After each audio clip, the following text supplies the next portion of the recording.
Bab 574. Penatua Yun. Jika Gold Core Louis Lu tidak rusak, akan sangat mudah untuk mengalahkan Fone Zhuang. Tentu saja, dia sama sekali tidak takut pada Fone Zhuang sekarang. Keterampilan sihir tanpa nama yang tak tertandingi, ditambah dengan api spirit yang ditelan, membuat Louis Lu sepenuhnya mampu melawan Fone Zhuang. Tetapi sulit jika membunuh Fone Zhuang hanya dengan ini. Namun jangan lupa, Louis Lu juga memiliki senjata yang benar-benar mengerikan, Ermin Keberuntungan Duotian. Ada juga ilahi pedang yang mengerikan di cermin Keberuntungan Duotian, yang lebih dari cukup untuk membunuh Fone Zhuang. Jadi langkah Fone Zhuang untuk bergegas tidak diragukan lagi mencari kematiannya sendiri. Saat Louis Lu hendak mengirim Fone Zhuang ke neraka, tiba-tiba, cukup. Sebuah suara nyaring tiba-tiba bergema dari kejauhan. Gelombang suara bergulung masuk. Aura yang menakutkan langsung menutupi area 3 sekte pedang utama. Dan semua orang begitu tertekan sehingga mereka tidak bisa bernapas. Tuan Yun. Ini Tuan Yun. Semua orang di 3 sekte pedang utama menjadi pucat karena ketakutan. Gerakan Fone Zhuang dengan ekspresi ketakutan yang kuat muncul di wajahnya. Dia segera menahan niat membunuhnya terhadap Louis Lu. Jelas sekali. Meskipun yang disebut Penatua Yun hanya mengatakan kalimat seperti itu dan tidak benar-benar muncul, itu cukup membuat Fone Zhuang takut dan tidak berani mengambil risiko untuk membunuh Louis Lu. Terlihat bahwa orang ini berstatus tinggi di 3 sekte pedang utama. Bajingan kecil, kamu benar-benar beruntung. Aku akan melepaskan hidupmu untuk saat ini, kata Fone Zhuang dengan keengganan di matanya. Namun Louis Lu mengabaikannya dan sedikit mengernyit. Gold Core. Dari aura yang kuat barusan, dapat dirasakan bahwa orang yang berbicara adalah seorang praktisi Gold Core. Louis Lu sangat terkejut. Dia tidak menyangka bahwa orang sekuat itu tersembunyi di antara 3 sekte pedang utama. Namun, keheranan Louis Lu hanya bertahan beberapa saat. Seketika dia merasa lega.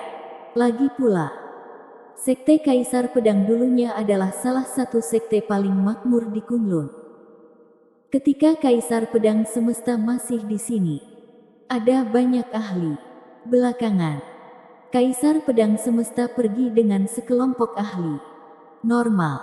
Louis Lu tidak mengejutkan, hanya sedikit bingung. Karena ada orang yang begitu kuat.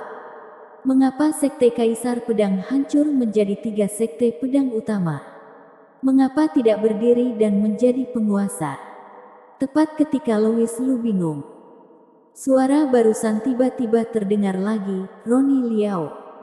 Bawa penerus Kaisar Pedang untuk menemuiku. Tubuh Roni Liao tiba-tiba bergetar. Dan dia langsung menjawab dengan kagum, ya. Tuan Yun. Fone Zhuang. Jerome Xie. Kalian juga datang ke sini bersama. Ya. Fone Zhuang dan Jerome Xie tidak berani menolak. Tetapi wajah mereka agak jelek. Dari perkataan Penatua Yun, sepertinya perjalanan ini khusus untuk memanggil Louis Lu dan membiarkan mereka mendengarkan. Ini tidak bagus. Roni Liao tidak berani menunda. Dan langsung berkata kepada Louis Lu, Louis Zhang, tolong ikut aku. Louis Lu juga ingin melihat Gold Core. Jadi dia mengangguk. Dalam perjalanan, Louis Lu bertanya dengan rasa ingin tahu, Master Sekte Liao, dapatkah kamu memberitahu tentang Penatua Yun itu? Roni Liao segera menunjukkan ekspresi kagum dan berkata, Tuan Yun, dia adalah pengendali Gold Core yang sangat kuat. Jarang muncul. Mungkin ada baiknya memanggilmu hari ini. Ini jelas bukan jawaban yang diinginkan Louis Lu. Master Sekte Liao, maksudku adalah karena ada orang kuat seperti Penatua Yun. Mengapa Sekte Kaisar Pedangmu hancur? Apakah dia tidak peduli? Louis Lu bertanya terus terang. Ini. Roni Liao menunjukkan rasa malu. Berhenti dan berkata, sebenarnya, Penatua Yun bukan anggota Sekte Kaisar Pedang kami. Dia tetap menjaga Sekte Kaisar Pedang kami karena dia berjanji kepada Kaisar Pedang Semesta dan menepati janjinya.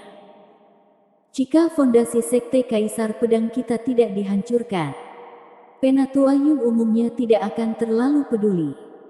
Meskipun Sekte Kaisar Pedang sekarang terbagi menjadi 3, fondasinya masih ada. Terlepas dari perpecahan dan penyatuan kembali, itu adalah masalah internal Sekte Kaisar Pedang kita. Jadi tidak perlu mengganggu Tuan Yun. Roni Liao berbicara dengan sangat hormat dan bijaksana. Namun faktanya, Tuan Yun ini adalah salah satu bawahan Kaisar Pedang Semesta yang dikalahkan. Sebelum pertarungan, dia bersumpah jika dia kalah, dia akan menjaga Sekte Kaisar Pedang selama sisa hidupnya. Hasilnya jelas, dia kalah. Kaisar Pedang Semesta memimpin sekelompok master melalui Gunung Jiexing. Apa yang awalnya dipikirkan Penatua Yun adalah dia akan menjaga selama 2 tahun lagi dan mengikutinya. Tidak mungkin menuduhku tidak jujur, kan? Penatua Yun berpikir begitu pada awalnya. Tetapi ketika dia ingin pergi, Gunung Jiexing tiba-tiba ditutup. Dia tidak dapat menemukan jalan keluar sama sekali. Jadi dia terjebak di sini. Tidak ada tempat untuk pergi. Akhirnya dia kembali ke Sekte Kaisar Pedang, meyakinkan diri sendiri untuk kembali. Dan itu pasti bukan karena Gunung Jiexing ditutup. Ya, aku adalah orang yang berintegritas. Jadi Penatua Yun tetap tinggal. Dia tidak mau ikut campur soal urusan Sekte Kaisar Pedang. Jadi sebagian besar waktu dia hanya menutup mata. Jadi Penatua Yun selalu acuh tak acuh. Tiba-tiba memanggil Louis Lu, mengejutkan Roni Liao dan yang lainnya. Beberapa orang berjalan di sekitar jalan gunung sampai mereka mencapai bagian luar dari area 3 Sekte Pedang Besar. Sebuah puncak gunung yang terdaftar sebagai area terlarang pribadi di puncak gunung. Itu adalah tempat di mana Penatua Yun biasa tinggal. Kebetulan jauh dari Gunung Booster. Tentu saja, posisi ini dipilih oleh Penatua Yun sendiri. Setinggi patung Kaisar Pedang di puncak Gunung Booster. Itu juga merupakan manifestasi dari mentalitasnya. Mentalitas ini dapat diringkas sebagai berikut. Saat kamu tidak ada di sini, aku berteriak dengan gila. Jika kamu tidak pergi lebih awal, aku harus melakukan 2 trik lagi denganmu. Bersambung.